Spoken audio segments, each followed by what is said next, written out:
Good morning बच्चों।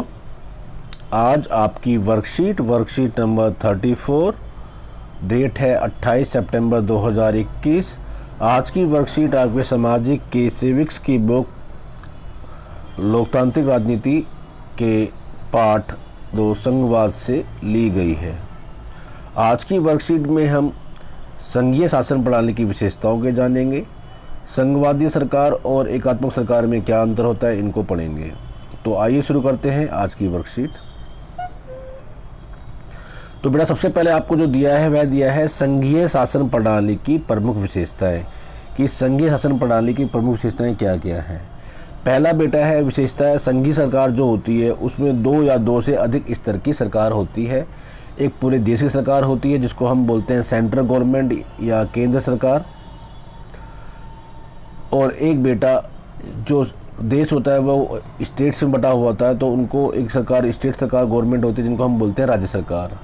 कई देशों में ये इससे अधिक भी हैं, 3 स्तर 4 स्तर भी हैं। जैसे भारत में एक और स्तर है जिसको हम बोलते हैं लोकल गवर्नमेंट या स्थानीय सरकार। तो संघीय सरकार में 2 या 2 से अधिक स्तर की सरकारें देखने को आपको मिलेंगी। अगला पॉइंट है बेटा आपका, संघीय व्यवस्था में विभिन्न स्तर की सरकारों के अधिकार क्षेत्र संविधान में स्पष्ट रूप से वर्णित होते हैं।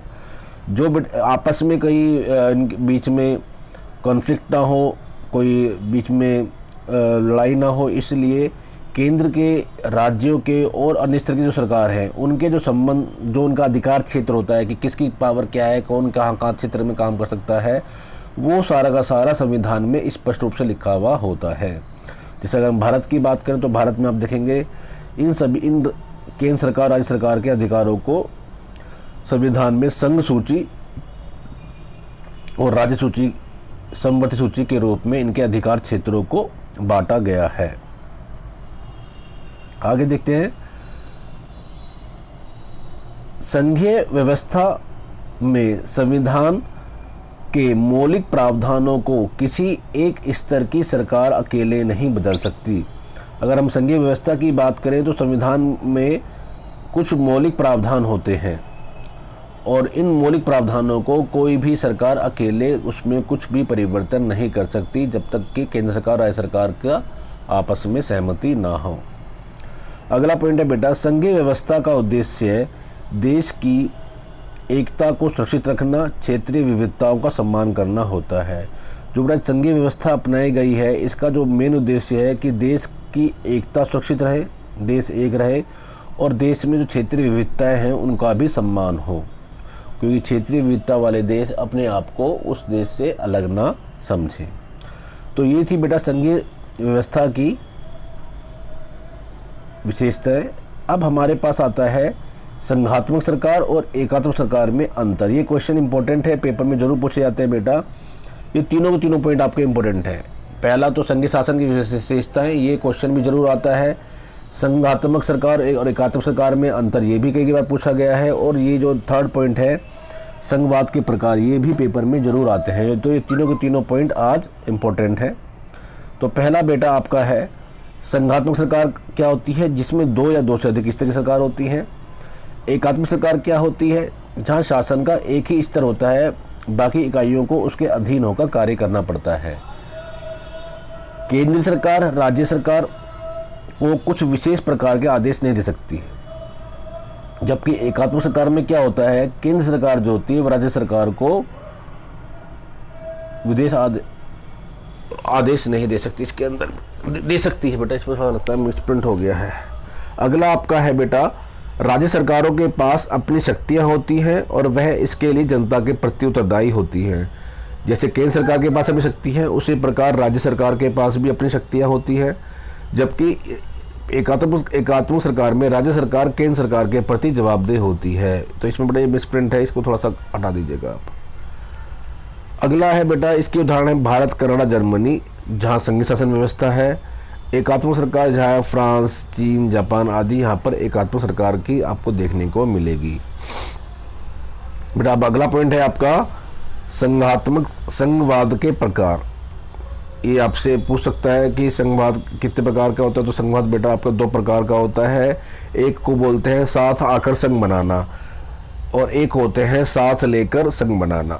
तो साथ आकर संघ बनाना क्या होता है? जब दो या दो से अधिक स्वतंत्र इकाइयाँ साथ लेकर एक बड़ी इकाई का गठन करती हैं और सभी स्वतंत्र राज्यों की सत्ता का एक समान होती है, तो उसको हम बोलते हैं साथ आकर संघ बनाना। जब ये एक स्वतंत्र इकाई है, ये स्वतंत्र इकाई है, इन इकाइयों ने मिलकर अपने आप को एक देश या एक राष्ट्र घोषित कर लिया और एक इकाई बना ली, पर इसमें ये भी स्वतंत्र है, ये भी स्वतंत्र है, तो इस प्रकार को बोलते हैं हम साथ आकर संघ बनाना। जैसे ऑस्ट्रेलिया है, यूएसए है, ये देश ऐसे हैं, ये मिलकर बने हैं।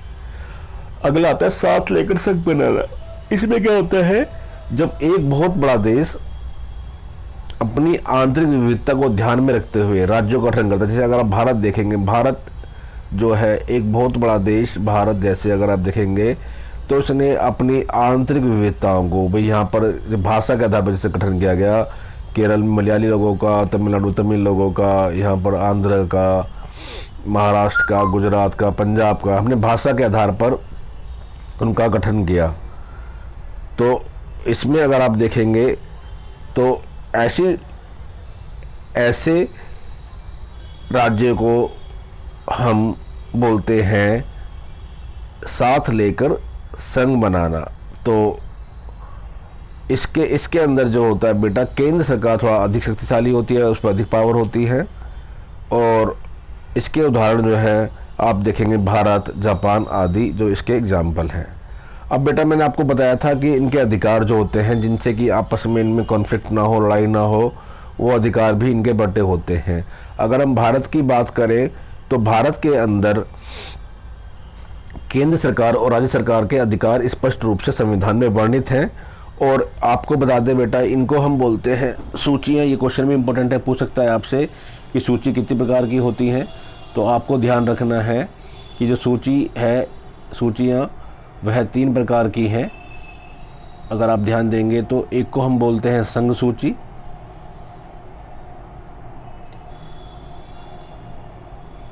एक को बोलते हैं राज्य सूची, और एक को बोलते हैं समवर्ती सूची।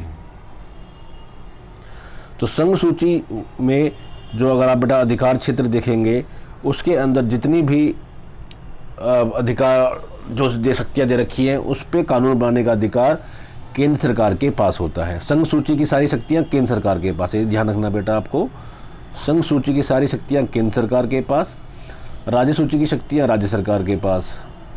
जैसे अगर हम बात करें संघ सूची में प्रतिरक्षा, देश की रक्षा, विदेशी मामले, बैंकिंग, संचार, मुद्रा जैसे राष्ट्रीय महत्व के विषय हैं। पूरे देश के लिए इन मामलों पर एक तरह की नीतियों की जरूरत होती है, इस कारण इन विषयों को संघ सूची में डाला गया है। संघ सूची में वर्णित विषयों के बारे में कानून बनाने का अधिकार सिर्फ केंद्र सरकार के पास होता है। दूसरा होता है बेटा राज्य सूची, जिसके अंदर जो शक्तियां हैं जैसे पुलिस, व्यापार, वाणिज्य, कृषि, सिंचाई आदि स्थानीय महत्व के विषय होते हैं। जो राज्य सूची में वर्णित विषयों के बारे में जो कानून बनाने का अधिकार है वह केवल राज्य सरकार के पास होता है। एक सूची और है जिसको हम बोलते हैं समवर्ती सूची, जिसमें शिक्षा, वन, मजदूर, विवाह, गोद लेना, उत्तराधिकार आदि होते हैं। इसमें केंद्र सरकार राज्य सरकार के साथ कानून बना सकती है, पर टकराव होने की स्थिति के अंदर केंद्र सरकार के कानून को ही मान्यता प्राप्त है, इसलिए इसमें केंद्र सरकार अधिक पावरफुल होती है।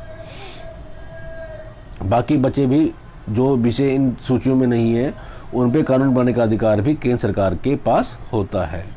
तो बेटा ये थी आपकी आज की वर्कशीट। अब इन वर्कशीट पर आपको 2 क्वेश्चन दिए हैं, इन क्वेश्चन को देख लेते हैं। पहला क्वेश्चन है संघवाद की विशेषताओं को उल्लेख कीजिए। तो बेटा वो आपको इसमें वर्कशीट में दिया हुआ है संघवाद की विशेषताएं। तो पहला है आपका, भाई संघीय सरकार जो होती है वह 2 या 2 से अधिक स्तर वाली सरकार होती है। संघीय व्यवस्था में विभिन्न इस सरकारों के जो अधिकार क्षेत्र हैं वह स्पष्ट रूप से संविधान में वर्णित हैं।